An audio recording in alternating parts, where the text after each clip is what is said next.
শিলচরে বিশেষ মাদক অভিযান, ৩ জন গ্রেপ্তার, উদ্ধার ৩৫ গ্রাম হেরোইন ও নগদ ২১,০০০ টাকা। শিলচর ফাটক বাজার কালীবাড়ি রোড চামড়াগোদাম এলাকায় আজ সকাল ৮:৩০ দিকে বিশেষ মাদক বিরোধী অভিযান চালিয়ে কাছাড় পুলিশ ৩ জন মাদক ব্যবসায়ীকে গ্রেপ্তার করেছে। অভিযানে তাদের কাছ থেকে ১,০০০টি ভায়াল, নেট ওজন ৩৫ গ্রাম, সন্দেহভাজন হেরোইন, নগদ ২১,০৭০ টাকা এবং একটি স্কুটি রেজিস্ট্রার নম্বর AS11W0754 উদ্ধার করা হয়েছে। কাছাড়ের অতিরিক্ত পুলিশ সুপার সুব্রত সেন আজ এক সাংবাদিক সম্মেলনে জানান, অভিযানের পেছনে দীর্ঘদিনের গোয়েন্দা তদারকি ও তথ্য উপাত্তের ভিত্তিতে পরিকল্পিত এই অভিযান পরিচালিত হয়েছে।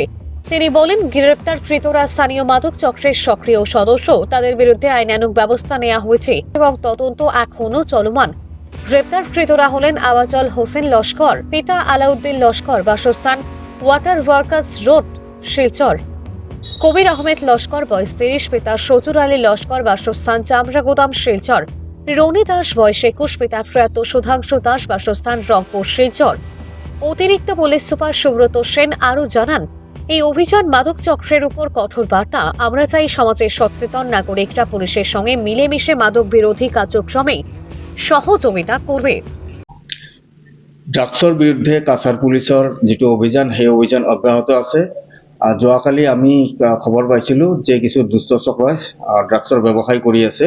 আমি পৃথক পৃথককৈ আমি দুটা অভিযান চলাইছিলোঁ।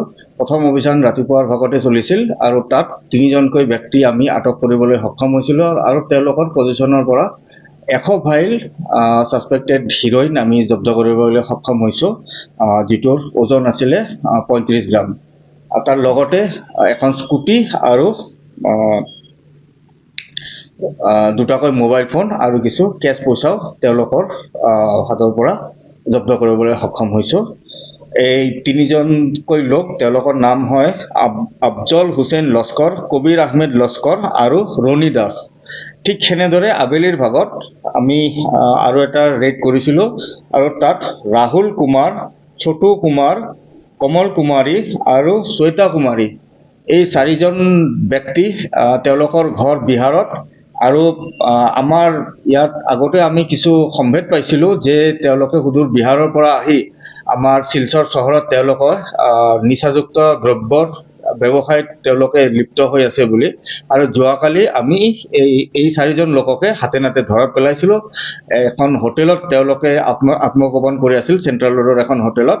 আৰু তেওঁলোকৰ পজিশ্যনৰ পৰা আমি ১৬০ গ্ৰাম আমি ছাছপেক্টেড হিৰইন আমি জব্দ কৰিবলৈ সক্ষম হৈছিলোঁ, যিটো তেওঁলোকে চাবোনৰ কেছত লুকুৱাই লৈ আহিছিল। আৰু গোটেইখিনি যোৱাকালি যিমানখিনি আমি নিচাযুক্ত দ্ৰব্য আমি চিজ কৰিবলৈ সক্ষম হৈছিলোঁ, টোটেল হৈছে প্ৰায় ২০০ গ্ৰাম। আৰু ইয়াত যদি মূল্য আপোনালোকে বিচাৰে, প্ৰায় ১ কোটিমান টকাৰ মূল্যৰ এই ড্ৰাগসমূহৰ যিটো আন্তৰ্জাতিক বজাৰৰ যিটো মূল্য, প্ৰায় ১ কোটিমান হ'ব।